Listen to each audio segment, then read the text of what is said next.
Ang batang lalaki nga matawo ubos sa bitoong taurus. Matawag na usa kada kung kargo sa inahan og amahan. Maangkon niyang signus ang pagkakiriwan og pagkatuso. Samtang siya gamay pa, kinahanglan gayud ayuhon pag-agak sa iyang ginikanan sa dalan sa kalinis og katarong. Dili siya ipaduol sa mga bata nga himalikas og way batasan. Aron dili mosamot ang iyang kadautan. Anaron siya sa pagsimba og pagpangumpisal. Putlon ang mga taras og buhat niyang mangilad. Kining bataa bakakon. Alang kanya, husto ang iyang pagtuo. Dili maminaw sa tambag sa mga tigulang, kon pamation ni batala ang timos niyang pag-ampo. Siya maluwas sa disgrasya.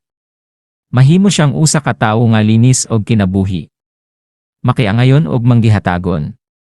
Ang babayi nga iyang maasawa, makatagamtam sa katamis sa iyang gawi og ang iyang mga anak, mabulahan sa iyang kinasing-kasing nga pagmamahal. Ang iyang kinayang pagkamasusi-susihon mo sangpot sa maayong umaabot kanya.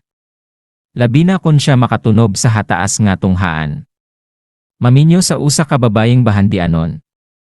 Hulgaon siya sa mga balatian sa iyang panuigon na 2 ka tuig, 30 og 31. Kon patalinghugan sa mahal nga birhen ang iyang pag-ampo. Mupuyo siya hangtod sa ika-62 nga panuigon.